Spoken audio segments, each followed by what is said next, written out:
Hey guys, welcome back to my channel. तो Sass variables देखने के बाद इस वीडियो में हम लोग सैस के स्टेटमेंट्स देखेंगे। तो स्टेटमेंट्स कहाँ यूज होते हैं? To control the execution flow. क्या मतलब है कि एग्जीक्यूशन फ्लो कंट्रोल करने का क्या मतलब है कि हमारे इसमें जो सारे स्टेटमेंट्स है वो एग्जीक्यूट कैसे होते हैं? सिक्वेंशियल ऑर्डर में। मतलब हमने जो पहले स्टेटमेंट दिया वो एग्जीक्यूट होगा, फिर ये होगा, लेकिन कुछ स्टेटमेंट हमें एग्जीक्यूट नहीं करने, तो उसके लिए हम क्या यूज करते हैं? स्टेटमेंट की मदद यूज करते हैं। फिर it includes decision making and iterations और लूप। स्टेटमेंट के अंदर आता है डिसीजन मेकिंग और इटरेशन और लूप। डिसीजन मेकिंग मतलब क्या कि जैसे इफ एल्स हो गया, ये नहीं तो ये, वो नहीं तो वो, तो ये सब क्या होता है? डिसीजन मेकिंग होता है। तो कंप्यूटर प्रोग्रामिंग में डिसीजन मेकिंग हम किसकी मदद से करते हैं? कंडीशनल स्टेटमेंट की मदद से। तो सैस कंडीशनल स्टेटमेंट हम कैसे लिखते हैं? ऐसे जावास्क्रिप्ट में हम डायरेक्ट इफ एल्स करके लिखते हैं, लेकिन सैस में आपको लिखना है कंडीशनल स्टेटमेंट, तो शुरुआत में आपको एट द रेट लगाना पड़ेगा।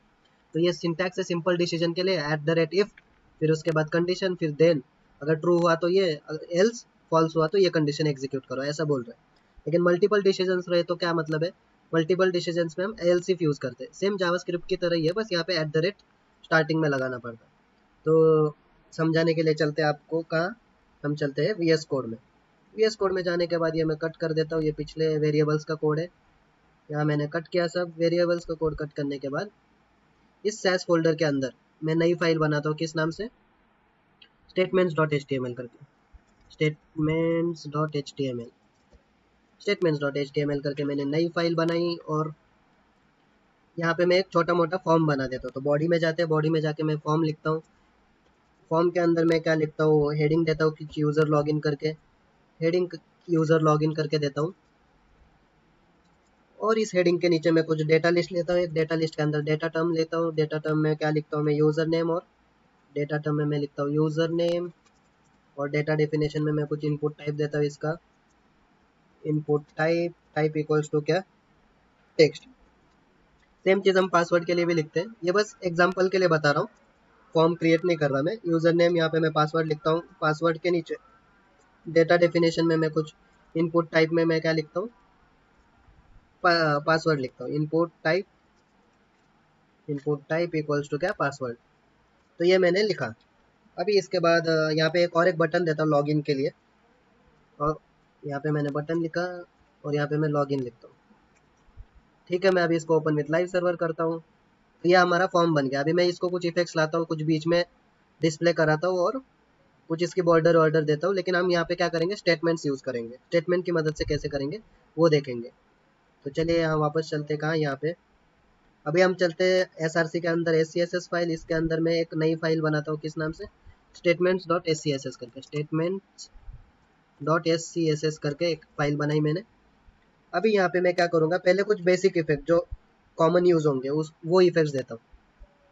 तो यहाँ पे मैं कुछ बॉडी के लिए इफेक्ट्स देता हूँ कि हमको सेंटर में डिस्प्ले करानी है ना पेज के। यहाँ पे देखिए, ये जो फॉर्म है यहाँ पे दिखाना है, तो उसके लिए बॉडी के लिए मैं क्या यूज़ करूँगा?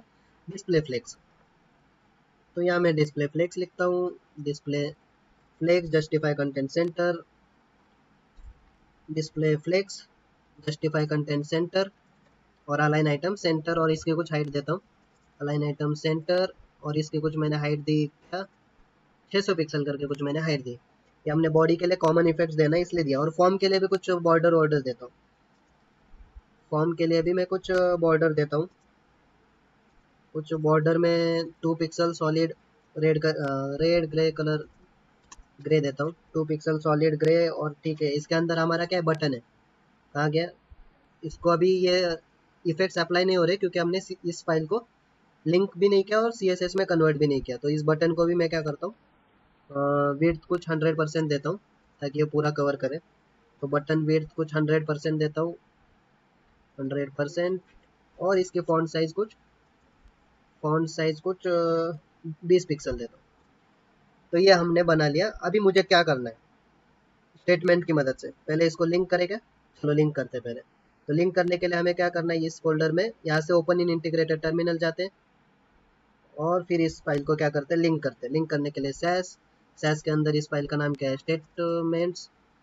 Statements dot S C S S. और इसके अंदर क्या है? मुझे ये फाइल कहाँ पे बनानी है? CSS में, डिस्ट के अंदर। तो मैं सीधा लिखूंगा क्या? Dot dot slash dist. Dot dot slash मतलब हम अभी SCSS फोल्डर के अंदर है, इसके बाहर निकल के इसके अंदर जाने के लिए मैं डॉट डॉट स्लैश यूज़ कर रहा हूँ। तो डिस्ट स्लैश स्टेटमेंट्स नाम से ही मैं फाइल बनाता हूँ, statements dot C S S करके, और फिर एंटर करता हूँ। ये मैंने एंटर किया, तो एंटर करके यहाँ पे देखिए आप फाइल क्रिएट हो गई। ये देखिए statements dot C S S करके फाइल क्रिएट हो गई है। अभी इस फाइल को हम क्या करते हैं, यहाँ पे लिंक करते हैं। तो यहाँ से मैं लिंक करता हूँ, कैसे, link relation style sheet, link relation equals to क्या, स्टाइल शीट, स्टाइल शीट। और स्टाइल शीट के बाद href कुछ क्या वहाँ का पाथ देता हूँ, dot dot slash src, src के अंदर डिस्ट, डिस्ट के अंदर क्या, statements dot C S S करके मैंने पाथ दिया। ठीक है, अभी पाथ देने के बाद चलेगा। अभी हम यहाँ पे जाते हैं, मुझे क्या करना है बेसिकली, यहाँ पे अलग अलग थीम्स देनी है। मतलब क्या, जैसे अभी यहाँ पे हमारा ये फॉर्म है, ये देखिए इफेक्ट्स अप्लाई हो गए।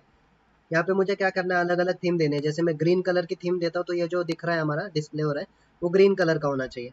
अगर मैं रेड कलर देता हूँ तो रेड कलर का होना चाहिए, ब्लू कलर देता हूँ तो ब्लू कलर का ये डिस्प्ले करना चाहिए। तो उसके लिए हम क्या यूज़ करेंगे, उसके लिए हम यूज़ करेंगे कंडीशनल स्टेटमेंट की इफ़ और एल्स की मदद से। एट द रेट यूज़ करेंगे, लेकिन सैस है इसलिए। इसको मैं थोड़ी पैडिंग भी देता हूँ, ताकि फॉर्म को कुछ पैडिंग देता हूँ, ताकि ये कुछ ज़्यादा ही चिपक के आ गया ना, तो पैडिंग 20 पिक्सल। और हर बार जब भी आप लिखते हो तो यहाँ पे अपने आप नहीं होता, आपको हर बार क्या करना पड़ता है, उस फाइल में कन्वर्ट करना पड़ता है। तो ये देखिए अभी पैडिंग आ गई। तो पैडिंग आने के बाद सबसे पहले हम क्या करते हैं, जैसे मान लो यहाँ पे मैं कंडीशन स्टेटमेंट देता हूँ कि अगर मेरी थीम ग्रीन होगी, तो ग्रीन होगी तो ये बटन का कलर ग्रीन हो जाएगा, यहाँ का बैकग्राउंड थोड़ा सा हल्का ग्रीन होगा। तो उसके लिए हम क्या करेंगे, कंडीशनल स्टेटमेंट यूज़ करेंगे। फिलहाल मैं इसको क्या करता हूँ, नीचे कर देता हूँ। ठीक है, मैंने नीचे कर दिया। अभी मैं यहाँ पे क्या करूँगा, कंडीशनल स्टेटमेंट यूज़ करूँगा। तो यहाँ पे हमने सिंटैक्स में देखा था कि एट द रेट से कंडीशनल स्टेटमेंट यूज़ करते हैं। तो मैं एट द रेट इफ़ लिखता हूँ। इफ़ लिखने के अंदर, इफ़ लिखने के बाद, जैसे ये थीम क्या हमारा वेरिएबल नेम है, तो वेरिएबल नेम हमने कैसे करते हैं एक्सेस, यूजिंग डॉलर। तो यहाँ पे मैं इफ थीम क्या, if at the rate if dollar theme equals to green, अगर मान लो ग्रीन रहता है, यहाँ पे मैं डबल इक्वल्स टू की यूज़ कर रहा हूँ। डबल इक्वल टू का मतलब है कि ये हम वैल्यूज़ कंपेयर कर रहे हैं। अगर थीम ग्रीन होगी तो, अगर सिंगल इक्वल टू यूज़ करता हूँ मतलब हम वैल्यू असाइन कर रहे हैं कि थीम ग्रीन है, ऐसा असाइन कर रहे हैं। लेकिन डबल इक्वल टू मतलब थीम अगर ग्रीन होगी तो कैसे करेंगे, तो थीम अगर ग्रीन होगी तो मैं क्या करूँगा, कर्ली ब्रेसेस का यूज़ करूँगी। यहाँ पे हम देन यूज़ नहीं करेंगे, देन यहाँ पे ज़रूरत नहीं है, देन हमें लेस कॉन्सेप्ट में लगेगा। हम यहाँ पे सीधा ही ब्लॉक के अंदर लिख सकते हैं। यहाँ पे थीम अगर ग्रीन ग्रीन होगी तो मैं क्या करता हूँ, इसी फॉर्म को कॉपी करता हूँ पूरा, कंट्रोल सी, यहाँ पे कंट्रोल पेस्ट करता हूँ। और यहाँ पे बस थीम ग्रीन होगी तो मुझे बॉर्डर कुछ और चाहिए। तो बॉर्डर नहीं चाहिए, बॉर्डर तो ऑलरेडी हमने दिए।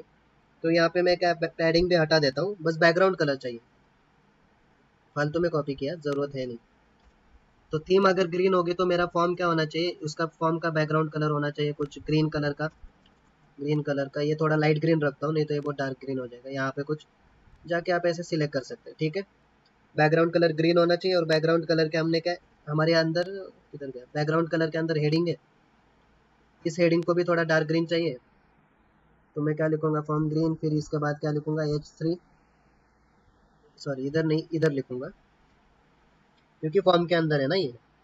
तो यहाँ पे मैं H3 लिखता हूँ। हेडिंग क्या है हमारी, कुछ कलर ग्रीन ही देता हूँ इसको, लेकिन थोड़ा सा डार्क ग्रीन देता हूँ। तो ग्रीन देके आप सीधा RGB वैल्यू लिख सकते हैं डायरेक्ट, या फिर यहाँ पे सिलेक्ट करके ये आप ऐसे भी वैल्यू दे सकते हैं। तो यहाँ पे मैंने हेडिंग को कलर ये दिया, और बटन को कुछ मैं देता हूँ, बटन को भी कुछ कलर देता हूँ। तो हेडिंग के नीचे हमारा बटन है, तो यहाँ पे मैं बटन को क्या देता हूँ, बटन को कलर देता हूँ कुछ, बटन को बैकग्राउंड कलर ग्रीन देता हूँ, बटन नहीं, बैकग्राउंड कलर ग्रीन, लेकिन इसको थोड़ा डार्क ग्रीन देता हूँ। तो डार्क ग्रीन के लिए हम यहाँ पे ये वाला डार्क ग्रीन देते हैं। बैकग्राउंड कलर ग्रीन, इसका जो कलर है मतलब इसके अंदर जो हमने टेक्स्ट लिखा है उसको हमें वाइट देना है। यहाँ पे मैं कलर वाइट लिखता हूँ, और इसकी बॉर्डर अभी हटा देता हूँ। यहाँ पे देखिए बॉर्डर है, तो ये बटन की बॉर्डर भी हटा देता हूँ। तो उसके लिए मैं क्या लिखूंगा, बॉर्डर नन। तो ये हमने बस एक कंडीशनल स्टेटमेंट दिया कि अगर थीम ग्रीन होगी तो कैसा दिखेगा। तो आपको समझाने के लिए चलिए इसको इम्प्लीमेंट कर ही देते हैं। लेकिन इस थीम को हम एक्सेस कैसे करेंगे, यहाँ पे थीम वीम तो दे दी, तो इसको हम एक्सेस करेंगे, ये जो हमने डॉलर थीम वेरिएबल दिया है ना, वो सीधा यहाँ पे अप्लाई करेंगे स्टार्टिंग में। तो यहाँ पे मैं डॉलर थीम लिखता हूँ कुछ, डॉलर थीम इक्वल्स टू, मैं क्या देता हूँ, इक्वल्स टू नहीं, कॉलन ग्रीन करके लिखता हूँ क्योंकि ग्रीन है। और अभी देखिए इसको हम कन्वर्ट करते हैं किसमें, आ जा भाई तो हम इसको कन्वर्ट करते हैं सैश स्टेटमेंट, और एंटर मारा। और अभी देखिए कहाँ गया, ये देखिए जब मैंने यहाँ पे ग्रीन दिया तो ये देखिए पूरा हमारा ग्रीन कलर का हो गया। लेकिन अगर ग्रीन की जगह कुछ और कलर देता हूँ, जैसे रेड देता हूँ, तो अभी देखिए रेड देके यहाँ पे इफेक्ट तब तक नहीं अप्लाई होंगे जब तक हम कंपाइल नहीं करेंगे। कंपाइल करके एंटर किया, अभी देखिए रेड को कुछ इफेक्ट है नहीं, इसलिए कुछ आ नहीं रहा। तो मेरे यहाँ पे क्या करता हूँ, सेम ये कंडीशन कॉपी करता हूँ।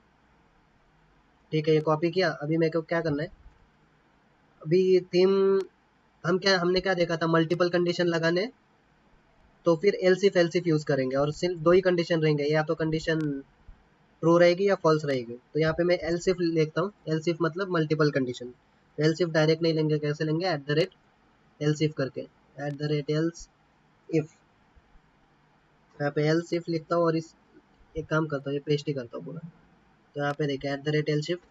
थीम अगर ग्रीन की जगह मैं यहाँ पे ब्लू लेता हूँ, तो ब्लू हो गया। यहाँ पे ब्लू की भी कुछ वैल्यू देता हूँ, यहाँ पे मैं ब्लू कलर देता हूँ, और यहाँ पे ब्लू की भी कुछ ऐसे वैल्यू देता हूँ। ठीक है, यहाँ पे भी सीधा आप यहाँ से ही दे सकते हैं डायरेक्ट, हर बार टाइप करने की ज़रूरत नहीं है।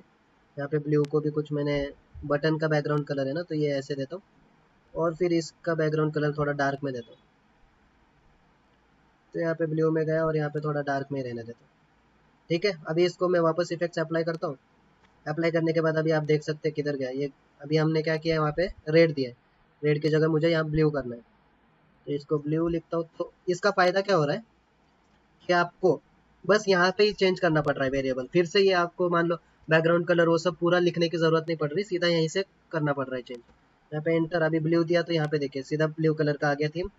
अगर यहाँ पे डायरेक्ट मैं ग्रीन देता हूँ, तो ग्रीन ग्रीन क्या हो गया, तो मैं ग्रीन देता हूँ, तो डायरेक्ट ये ग्रीन का इफेक्ट अप्लाई हो रहा है। यहाँ ग्रीन देने का कंपाइल करना याद रहना। तो ये देखिए ग्रीन कलर का इफेक्ट अप्लाई हो गया। एल्स यहाँ पे आप कितने भी कलर दे सकते हैं, मैंने फिलहाल ग्रीन और ब्लू करके बताया। एल्स क्या होगा, एल्स एट द रेट देना मत भूलना, मैं ही खुद भूल रहा हूँ, आपको बता रहा हूँ लेकिन। तो एट द रेट एल्स क्या होना चाहिए मुझे, कि मेरा फॉर्म का कलर वाइट होना चाहिए। एक काम करता हूँ, पेस्ट ही करता हूँ, कॉपी पेस्ट। तो यहाँ पे देखिए एट द रेट एल्स, ये हटा देता हूँ क्योंकि एल्स कंडीशन में मतलब फॉल्स हो गया, तो कैसा होना चाहिए। तो यहाँ पे फॉर्म का कलर क्या है, मैं वाइट ही कर देता हूँ पूरा। यहाँ पे पूरा वाइट कर दिया। यहाँ पे हेडिंग का कलर क्या करता हूँ, पूरा ब्लैक करता हूँ। यहाँ पे हेडिंग का कलर पूरा ब्लैक, और बैकग्राउंड कलर बटन का भी ब्लैक देता हूँ। तो यहाँ मैंने बटन का भी बैकग्राउंड कलर ब्लैक दिया। तो अभी इसको कंपाइल करते हैं और देखते हैं। यहाँ पे ग्रीन कलर दिया हमने, अभी ग्रीन की जगह मैं यहाँ पे ब्लू दिया था, तो ब्लू दिख रहा था, ब्लू की जगह मान लो अभी मैं रेड देता हूँ। तो यहाँ पे मैंने रेड दिया, कंपाइल करना याद रखना। कंपाइल करने के बाद अभी देखिए हमारा फॉर्म क्या है, बैकग्राउंड कलर वाइट आ गया, ये ब्लैक कलर का आ गया, और लॉगिन का भी ब्लैक कलर का आ गया। तो इस तरह से आप स्टेटमेंट की मदद से सिर्फ थीम चेंज करके, जैसे मोबाइल में आप थीम चेंज करते होगे, डार्क थीम, लाइट थीम, वो भी कर सकते हैं आप यहाँ पे। हाँ, फॉर्म को अगर आपको डार्क थीम बनाना है या वाइट थीम बनाना है, तो आप कैसे बनाएंगे, डार्क थीम के अंदर ये कंडीशन देंगे, वाइट थीम के अंदर आपको जो कलर चाहिए वो देंगे, और उसके बाद इफेक्ट्स अप्लाई करेंगे। तो इसी तरह से आप स्टेटमेंट की मदद से थीम्स वो सब चेंज कर सकते हैं। तो इसीलिए कंडीशनल स्टेटमेंट यूज होता है। लेकिन यहाँ पे एक दिक्कत क्या है कि रीयूजेबिलिटी नहीं है। मतलब क्या, कि मुझे अगर ग्रीन के लिए थीम अप्लाई करनी है तो ये पूरा कोड वापस लिखना पड़ रहा है, ब्लू के लिए अप्लाई करनी है तो ये पूरा ब्लू के लिए वापस लिखना पड़ रहा है, या फिर वाइट के लिए। लेकिन यही रीयूजेबिलिटी नहीं है। तो इस रीयूजेबिलिटी को दूर करने के लिए इस कोड को बार बार लिखा जो है उसको हटाने के लिए हम किसका मदद लेंगे, मिक्सिंग की। वो हम अगले वीडियो में देखेंगे, क्योंकि अभी बज गए 3 और मुझे लगी है भूख, तो मैं जा रहा हूँ खाने। तो आप भी खा के आइए कुछ और प्रैक्टिस कीजिए। तो चलिए फिर मिलते हैं अगले वीडियो में।